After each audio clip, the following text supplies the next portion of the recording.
Oi, gente, bom dia, boa tarde ou boa noite para quem está nos ouvindo. Eu me chamo Natália Vieira, esse é o podcast Gancho, fruto do programa de acompanhamento curatorial para jovens Residência Curatorial, que foi financiado pelo Lei Aldir Blanc por meio da Secretaria de Cultura do Estado de Pernambuco e Governo Federal. Queria falar um pouco para vocês da dinâmica desse nosso projeto de residência. Tivemos alguns encontros coletivos com toda a equipe que faz parte e também uma separação por duplas. Essas duplas também conversaram entre elas. A dupla que abre o podcast, que é a primeiríssima de hoje, é com Ana Luísa Lima e Ariana Noala. Ana Luísa é daqui de Recife, curadora independente, crítica de arte. Foi co-curadora no projeto Poemas aos Homens do Nosso Tempo, Rio da Riste em Diálogo, que foi realizado pela Funarte em 2013. Também é criadora da Cigarra Editora. A Ariana Noala, que também é daqui de Recife, Pernambuco, propõe curadorias que são também propostas artísticas e educativas. Atua como curadora no Carne Coletivo e no Coletivo Trovoa.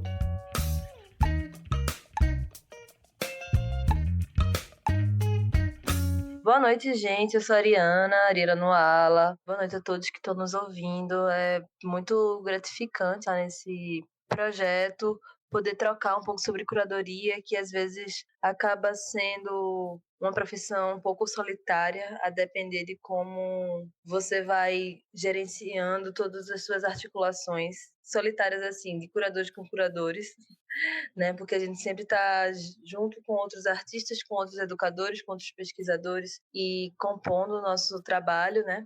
Mas às vezes é difícil trocar com outro curador, a depender. E esse projeto tem sido uma ótima maneira da gente estar fazendo esse bate-bola para falar todas as nossas relações de diferenças e de semelhanças, né, durante essa prática, principalmente aqui em Recife, né, aqui, eu digo assim, Recife, região metropolitana, na verdade, né. Nosso primeiro encontro foi um encontro de muita, foi um encontro de muita agitação até, assim, né, a gente, por ser um encontro virtual, mas eu acho que a gente costurou a nossa conversa a partir das nossas, uma leitura da outra, e dos processos realmente de semelhança, daquilo como a gente pensa e como a gente atua construindo esse processo da curadoria, né?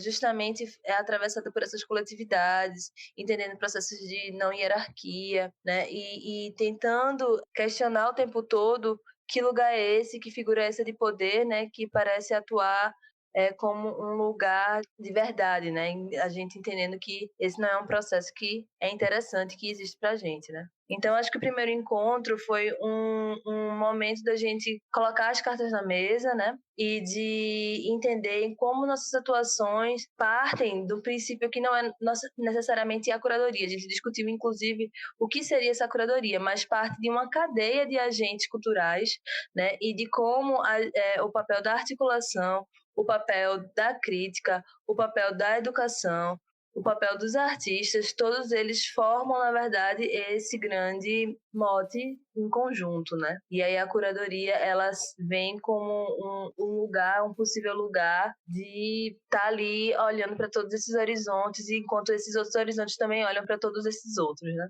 Boa noite, Nath, boa noite, Ariana, boa noite a todas, todos, todes que estão por aqui. Sou Ana Luísa Lima e muito feliz de fazer parte desse projeto, ter a oportunidade de compartilhar pensamentos em torno da curadoria.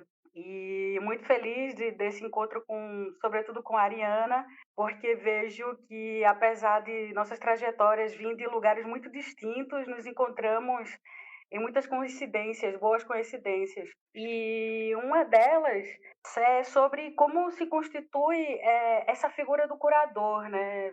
Então, nosso primeiro encontro acabou se debruçando sobre isso, sobre a ideia do curador como uma figura aí principal e controversa diante das nossas práticas, que praticamente são sempre muito coletivas, né? Pensam uma coletividade, e a outra é em torno da institucionalização, né, desse trabalho, dessa prática curatorial. E, diante de tudo isso, também tentar aprofundar um pensamento, uma autocrítica também, nessa prática, é pensar um episteme sobre isso, né? Eu cada vez mais tenho acreditado que a figura do curador acabou sendo uma invenção neoliberal com um desejo de hierarquia, e que acaba não pensando nesses corpos que fazem parte da exposição, né? Não só os corpos dos artistas, das artistas, mas também outros agentes culturais, como montadores e montadoras, produtores e produtoras, educadores, educadoras, segurança, o pessoal que trabalha na segurança, o pessoal que trabalha na área de manutenção e serviços, né? Então, todos esses corpos, eles fazem parte dessa exposição, né? E cada vez mais que se fala sobre curadoria, se pensa na função só desse curador como o autor de todo esse projeto que envolve tantos corpos, né?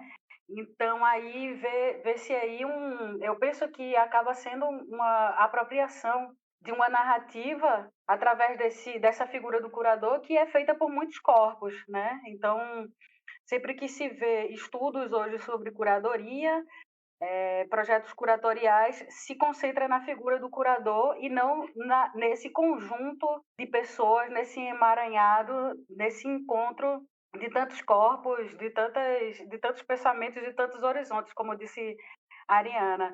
Então, penso que é urgente a gente pensar uma episteme, né, que no momento eu não consigo ver na figura do curador uma força, uma consolidação dessa profissão, mas sim consigo vislumbrar nessa prática a possibilidade de transformação, né? Há uma diferença aí entre discurso e prática, sobretudo quando se fala em horizontalidade e decolonialidade, né? São duas palavras que têm estado muito na boca de curadores, mas não é possível ver na prática, né? Vemos ainda museus sendo gestados por pessoas brancas, homens brancos, héteros, né? Então aí não se vê uma transformação de fato nesse lugar da decolonialidade, tampouco da horizontalidade, porque pensar numa horizontalidade é também muito necessário pensar numa mobilidade da atuação nesse espaço da curadoria, da figura do curador. Então, não faz sentido falar em horizontalidade se não há uma mobilidade dentro do exercício dessa função. E penso que cada vez mais é urgente pensar a curadoria como um projeto coletivo, um projeto plural de corpos dissidentes, de narrativas dissidentes, né? Então, esse foi um dos assuntos aí que a Ariana e eu estivemos nos debruçando e, sobretudo, como fazer com que esses processos eles não se tornem individuais, né? Como a Ariana estava dizendo, acaba sendo um trabalho solitário e tem sido poucas as oportunidades que curadores e curadoras têm de se juntar e falar sobre isso, né? Talvez porque demande essa episteme que ainda não chegou. Não consigo vislumbrar ainda uma episteme própria que seja dessa profissão chamada curador. Recentemente, eu escrevi um texto que se chama Curadoria Operária e tenta abordar esses assuntos, né, em torno das práticas curatoriais. E uma das perguntas que me faço aí nesse texto é se o curador é uma profissão ou é uma função. A curadoria, a prática curatorial poderia ser um lugar de diálogo aberto imprescindível para que a gente tenha essa escuta da outridade. Eu vejo que a subjetividade, por mais que necessite ser celebrada por essa conquista, precisa também dar um tempo para essa experiência da outridade, né? Então, eu não vejo isso acontecendo na curadoria, porque justamente por essa insistência de curadores com corpos hegemônicos tratando de assuntos chamados, entre aspas, de minorias, né? Então, isso é um problema grave, é um problema não só ético grave, mas também é um problema político grave. E acaba sendo também um problema econômico, né? Porque aí você não permite que outros corpos exerçam a função de curadoria, e se esses corpos não exercem essa função, não consegue ter a visibilidade de chegar no campo laboral, e nesse sentido acaba não conseguindo se inserir no mercado. Vocês conversaram sobre essa curadoria, disciplina, prática, função, educação, ela num formato de pequenas escalas, né, no formato micro e no formato macro. Então, a partir disso e a partir também das construções individuais e coletivas da trajetória de vocês, eu queria que vocês trouxessem um pouco para as pessoas que estão nos ouvindo suas experiências assim, curatoriais. Essas experiências são buscadas num sentido de distorcer essa ferramenta de cristalização que é a curadoria, que muitas vezes a gente enxerga nesse formato, e vocês inclusive falaram sobre isso. Só para pensar um pouco ainda sobre o que a Ana Luísa acabou de falar, né? Essa relação da episteme e essa questão sobre a função do curador, né? Eu acho que a gente precisa, sim, de uma organização, né? Trabalhística, digamos assim, para a gente poder atuar, entender nossas relações enquanto pessoas que atuam, né, em uma cadeia de trabalho, mas ao mesmo tempo essa classificação entre algumas coisas, né, esse lugar da curadoria é uma coisa que eu meio que desconfio um pouco, sabe? Eu, por exemplo, já puxando um pouco sobre essa questão de Natália, a curadoria para mim ela chegou meio como um lugar de escoamento e também de estratégia a partir das articulações que já estavam feitas, enquanto educadora, enquanto artista, enquanto ariana, na verdade, antes de qualquer coisa, antes de qualquer dessas nomenclaturas, né? Pensando assim que, no meu caso em específico, era uma necessidade muito coletiva da gente aqui em Recife, né, entender quem eram as pessoas que estavam fazendo, que estavam produzindo, que estavam pensando criticamente sobre uma perspectiva antirracista dentro dessa cidade, assim, né? E que trabalhos, que imagens, que imaginário, que possibilidades de corpos estavam sendo construídas para além do imaginário colonial, assim, né? Então, assim, isso tudo vem dentro de uma esfera que ela, inclusive, ela transpassa qualquer classificação além, inclusive, do próprio mundo da arte, assim, né? É uma perspectiva de estratégia de contornar seus próprios processos, né, em relação a viver. Então, eu acredito que, para mim, foi muito a partir desse lugar da escuta mesmo e da conversa, de entender o que é que a gente estava fazendo cada um, né, enquanto pessoas que se aproximaram estrategicamente, foram se aproximando para poder entender o modo de viver, né? Que a curadoria acabou acontecendo para mim, né? Acho que o primeiro momento mesmo que eu tive foi na exposição de Caetano Costa, por exemplo, que hoje a gente também faz parte do mesmo coletivo, que é o Carne, né? Que é um coletivo de arte negra e indígena. E a exposição de Caetano, que aconteceu lá na Galeria Mau Mau, foi muito a partir desse lugar de eu já estar escutando todos esses processos que ele falava, né? E o que ele falava? Ele falava sobre a epistemologia do deboche, né? Que é um tipo de forma de conversar, de falar, de pensar, que é o tempo todo trazendo o deboche enquanto lugar de... Eu não posso dizer outra palavra, mas realmente é um lugar de estratégia, é um lugar de arma de guerra, é um lugar de doçura também, em alguns momentos, é um lugar da ironia, é um lugar que, assim, constrói um certo tipo de escape que está fora de um escopo que outras pessoas talvez não consigam compreender. E é um lugar que o tempo todo tem sido trazido por vários corpos dissidentes o tempo todo, né? Não é novidade. Então, pensar junto com o Caetano a disposição dele foi, na verdade, uma relação de parceria de uma necessidade que acontecia, que atravessava a gente, porque era o que nós fazíamos cotidianamente, assim, né? E aí, logo depois disso, teve a exposição do Tiago Costa, que aí já traz uma figura que pensa a partir de um lugar das ruas, pensando o picho, né, a grafia do picho, para depois se inscrever no design, assim, e na estamparia, e pensando toda uma cadeia do xirê, né, dos orixás, como é que eles poderiam ser grafados de outra forma, né, pensando em referências como o próprio Abdias Nascimento, o Rubens Valentim. E assim foi, né? A partir disso tiveram as curadorias, eu digo hiper porque são a quantidade de pessoas que eu já não consigo nem mensurar, que aí foi, inclusive, abrir mão, é como se a curadoria ela se diluísse e fosse como essa água que passasse mesmo entre os dedos, que foi com o coletivo Trovoa, né? Que aí eu estava junto com a Ana Lira, estava junto com o Calor Pacheco, estava junto com uma série de pessoas que estavam ali compartilhando essa vontade de se conhecer, né? Afinal, por que a gente vai fazer uma ação?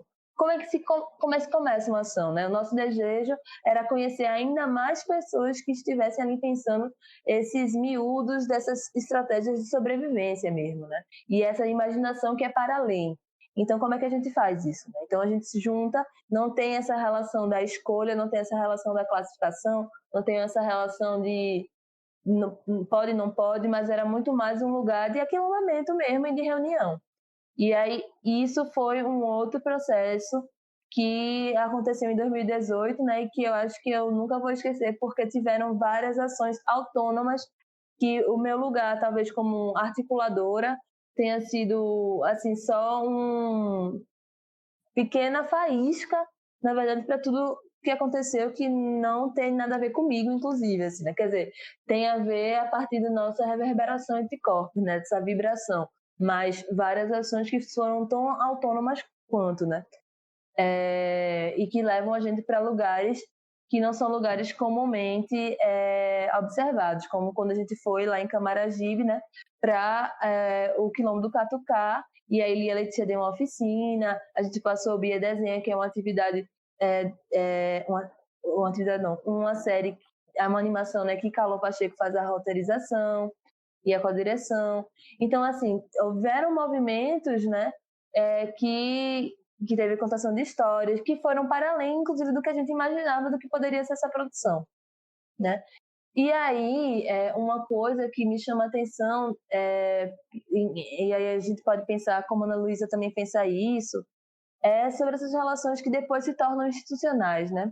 Porque tem essas ações que foram mais independentes, que foram, inclusive, independentes totalmente, assim, né? Sem grana, né, que foram aprendizados, mas isso foi a partir também de um processo de alguns equipamentos culturais estarem meio que falindo, e aí a gente meio que aproveitar aquele espaço de estrutura mínima para poder fazer algum tipo de ação. Outros a gente já escolheu a rua ou escolheu outras ações, mas tinha essa relação dessa articulação autônoma, que aí você não está mais respondendo a ninguém, é simplesmente você respondendo a si mesmo.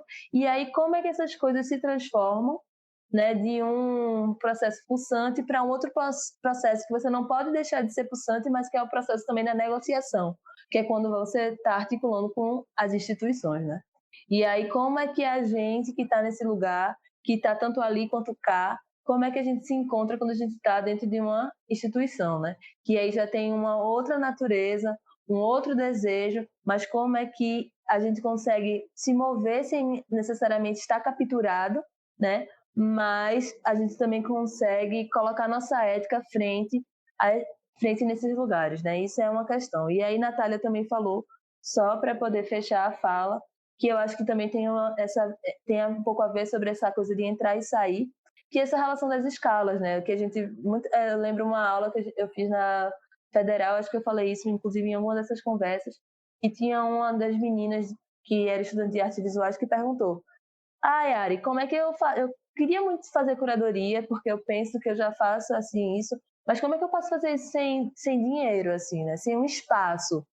Aí a gente vai para esse lugar das mínimas escalas, né? Tem gente que está fazendo curadoria, enfim, agora na pandemia isso virou hiper comum, né? Mas curadorias virtuais, teve gente que faz curadoria dentro de uma mala, tem gente que faz curadoria dentro de um frasco, tem gente que faz curadoria a partir de pequenos bilhetes. Eu acho que muitos artistas que trabalham também coletivamente são grandes curadores, né? Porque dentro da relação de reunir várias referências, de reunir vários pensamentos, de reunir várias pessoas que estão ali fazendo uma curadoria também, isso é ser percebido, né? Deve ser percebido. Assim como também os educadores, né?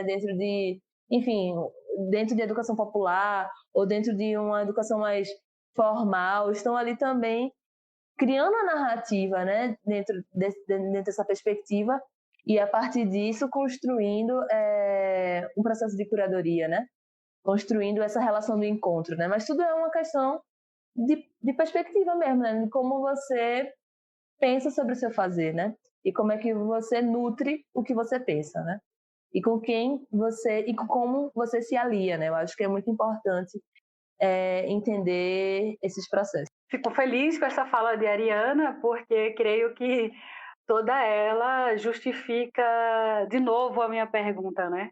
Será que a profissão curador ela é necessária ou o fazer curatorial, a curadoria em sua prática pode ser feita e deve ser feita através dessa autopercepção, seja do educador, seja do historiador, historiadora da arte, seja da crítica de arte ou da artista, né? Então, a minha pergunta não é que não exista esse fazer. É muito necessário dizer-se curador para fazer curadoria? A pergunta é essa, né? Porque quando eu vejo alguém demandando essa figura do curador dentro de uma exposição, me parece aí que há uma separação muito clara e às vezes quase autoritária. Já vi acontecendo isso muitas vezes, de uma hierarquia que se põe do curador, autor, em relação à curadoria, que não é possível de ser feita, não é possível de ser pensada sem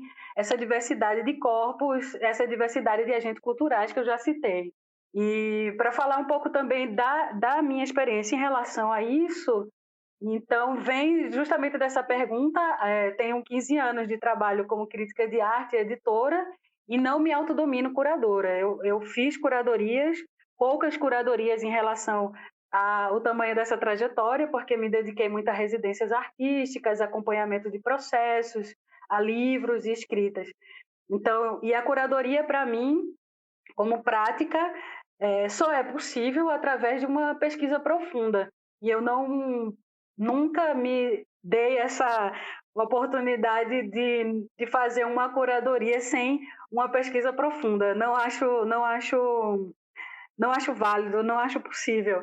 Né? Assim, eu vejo uma diferença entre curadoria e organizar uma exposição. Então, a proposição de uma curadoria, para mim, demanda tempo, demanda pesquisa.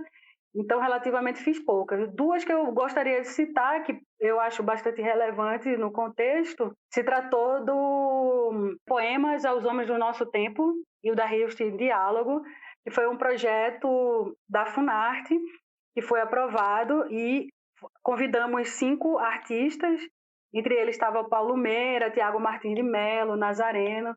Pudemos passar um mês na Casa do Sol, investigando a obra de Hilda Hilst e a partir daí fazer obras inéditas e uma exposição e uma publicação. Nessa publicação não é um catálogo, ela é uma publicação que tem certa autonomia em relação à exposição.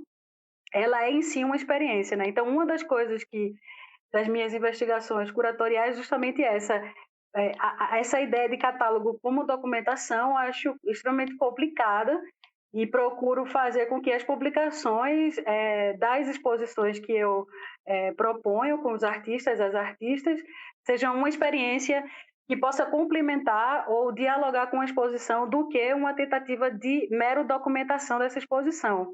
Outra exposição que eu acho relevante compartilhar é a que vai acontecer no Mamã, se tudo der certo ainda esse ano, que se chama Das Coisas Políticas e a Política das Coisas, que se trata de um recorte de acervo do Mamã, pensando sobre gênero, classe e raça, né? Então, a disparidade entre obras feitas por artistas homens e artistas mulheres é imensa, né? É uma disparidade imensa, muito mais quando você vai falar sobre raça, que se cai muito mais, e muito mais quando você vai pensar também sobre a ideia de gênero, pensando aí na questão cis e trans, né? Creio que atualmente o museu hoje só deve ter uma obra de uma mulher trans. Então, a proposta dessa exposição vem para pensar esse acervo, traz também com isso muitos cursos, né? 2 cursos, conversas virtuais para que a gente possa debater sobre esses assuntos e, sobretudo, creio que uma novidade, pelo menos para mim, para o meu modo de atuação, é que há um grupo de estudo, que é um grupo de estudo, inclusive, oficial do Mamã, que eu tive a felicidade de que me convidassem para coordenar um deles, que eu chamei de das coisas políticas. Esse grupo de estudo é também a equipe curatorial do projeto, né? Isso para mim é o que mais me deixa feliz e é um lugar aí de investigação, porque tem nesse grupo uma heterogeneidade imensa, porque a gente que ainda está na graduação, gente com mestrado, gente fazendo doutorado, tem gente de vários, como essa questão da convocatória se deu em plena pandemia, eu permiti que outras pessoas de outros estados pudessem se inscrever, né? E foi muito feliz essa escolha, porque a gente tem gente quase do Brasil todo aí participando dessa construção super bonita, né? Porque aí tem backgrounds muito distintos, né? Gente que tem pensado racialidade desde a afrodescendência, gente que tem pensado racialidade desde os povos originários. Então, creio que diante dessa possibilidade de fazer uma equipe curatorial com quase 15 pessoas, com cada uma dessas pessoas com autonomia para propor, vem aí um desejo real de que não haja hierarquia, essa ideia de uma construção coletiva. Então, é necessário que a equipe curatorial também tenham corpos que possam falar por essas classes, raças e gênero, né? Então, eu me sinto feliz de poder fazer parte desse projeto, de estar aí seguindo com essa equipe. Para mim vai ser um grande aprendizado, né? Espero que seja um projeto que possa também ser, como eu estava dizendo inicialmente, um lugar de pesquisa para outras pessoas também, uma iniciativa aí de pensar um episteme para esse lugar do curador. Eu fico muito feliz de ouvir essas falas de Ariana e de Ana Luísa, porque existe um movimento, né? Um movimento que é real, que ele se materializa, de repensar a curadoria, de buscar uma prática mais horizontal, assim.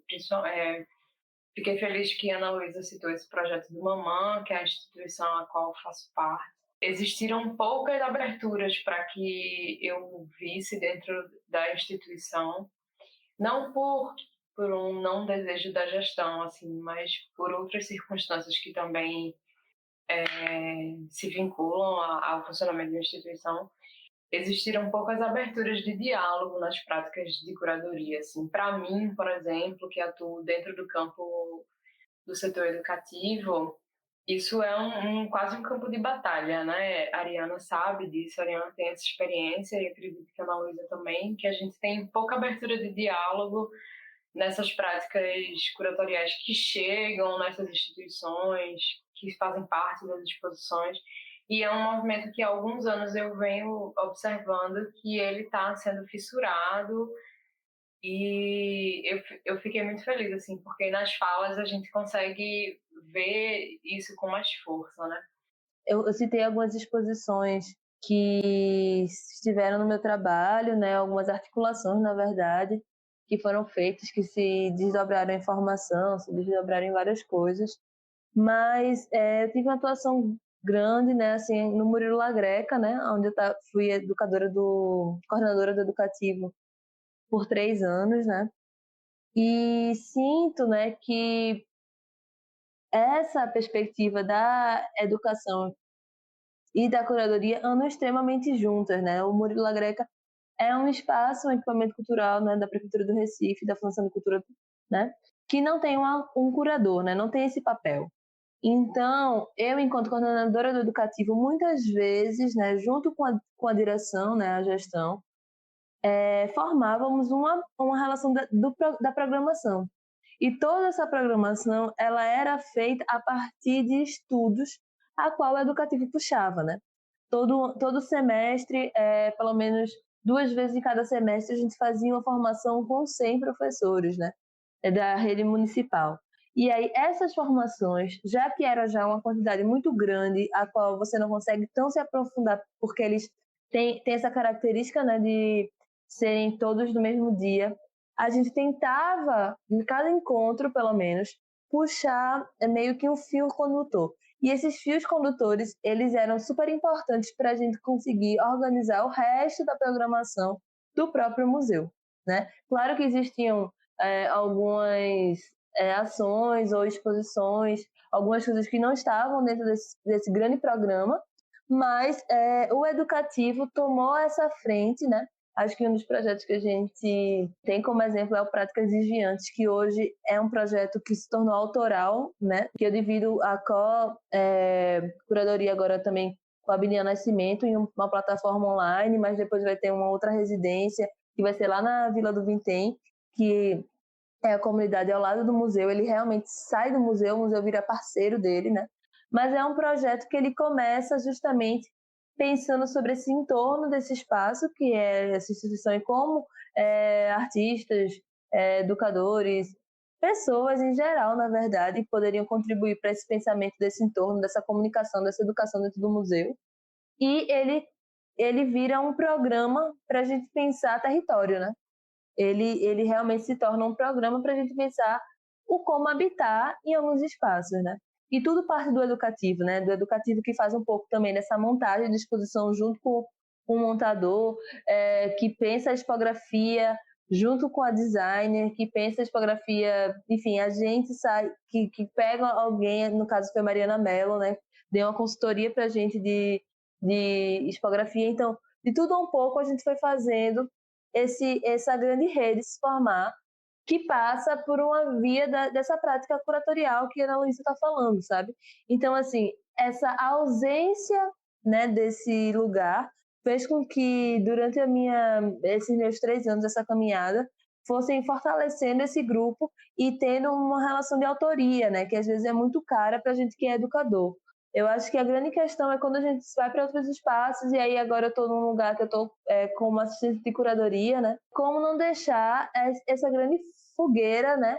E esse grande pensar educativo, o educativo pensa poeticamente, o educativo pensa a partir de várias redes que não são só a partir de pessoas que estão na universidade, né? Existem muitas formas de se aprender, né? E eu acho que a gente está pensando sobre esses saberes que muitas vezes são saberes ancestrais, são saberes que têm a ver com o nosso território, são saberes que se reatualizam, né? E aí eu acho que é não deixar que essas coisas elas se abafem, né? É que essa fogueira se abafe. Eu queria agradecer essa conversa, mas acho que minha contribuição vai muito por esse viés. Eu que agradeço. A gente fica feliz, assim, eu digo por mim e eu acho que acredito que as pessoas que estão ouvindo também, de conhecer esses projetos que acontecem, né, que tem essas práticas mais horizontais, tanto no Murilo, independente do Murilo na sua trajetória pessoal, assim, dentro dos coletivos, as contribuições também que a Ana Luísa trouxe, dentro do grupo lá no Mamã e também para fora do Mamã, né, para fora da instituição, da trajetória da vida dela. Eu super agradeço a presença de vocês duas dentro do podcast, dentro do projeto. Acho que são diálogos super importantes e deixo aberta a fala para vocês. Eu queria agradecer também a oportunidade de estar aqui compartilhando, né, um pouco desses pensamentos, que, como a Mariana falou, é bastante solitário. E também dizer finalmente que já estamos bastante cansados de que os discursos estejam distantes das práticas, né? Se fala em decolonial dentro dos museus, mas vemos ainda que são homens brancos, héteros, que estão adiante, né? Recentemente a gente teve a felicidade de ter essa mudança no Mando Rio e alguns outros lugares, mas a sua grande maioria ainda é feita por homens brancos, héteros. Então, assim, a gente vê um discurso dissociado da prática, né? Sobretudo quando falam dessa horizontalidade. Eu passei 10 anos em São Paulo e o que eu mais escutei é sobre a horizontalidade. No entanto, quando se pensa a curadoria, se pensa na figura do curador como autor de todas as coisas, inclusive da tipografia, né?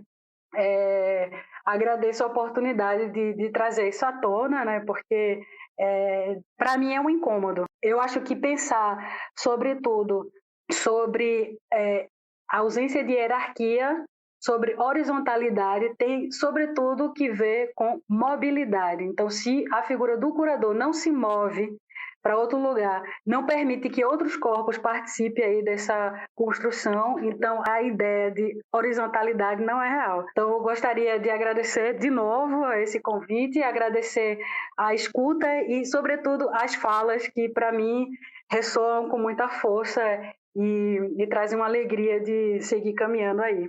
Obrigada, Ana. Acho que essa frase é perfeita, assim, de a curadoria precisa dialogar com outros corpos, né? Tu fosse falando agora, e eu lembrei de uma vez que a gente estava trabalhando numa exposição, e tem isso, né? A curadoria, ela é tão própria de uma pessoa só, ela é tão individual e chega a ser tão egoísta. E no sentido de tipografia, a gente só citou um banco e a gente não podia usar um banco dentro da exposição porque ia criar ruídos, sabe? Então, acho que eu tenho alguns anos dentro de educação museal e fui muito atacada nesse sentido, atacada assim, no sentido de que às vezes a gente solicita coisas tão pequenas da curadoria e a gente não consegue esse diálogo, porque ela é muito vinculada a um único corpo que não dialoga com outros e outras, né? E acho que a gente precisa pontuar isso, né? Eu acho que esse podcast trouxe muito fortemente essa contribuição. É isso, eu também acho que eu só quero agradecer e ficar atenta, né, às novas fagulhas que vão se organizando, né, que estão saindo. Sempre fico muito atenta também para onde a gente não está vendo, né? Porque quando a gente fala sobre horizontalidade, não é que existe um processo completo de uma realidade onde não existe dissenso, né? Muito pelo contrário. Eu acho que é saber agir através de reações do outro, a partir da vibração do outro. Eu acho que é sobre isso que a gente está falando, né? E agradecer mesmo por esse convite que tem sido cada vez mais. Toda semana a gente tem se encontrado para poder dialogar, né? Vão ter os outros podcasts com as outras duplas, né? Que eu estou curiosíssima, inclusive, para ouvir e saber como cada uma vem praticando e pensando de formas diferentes. Mas é isso, muito obrigada. Obrigada, Ariana. Obrigada, gente. Bom dia, boa tarde, boa noite a quem nos ouviu.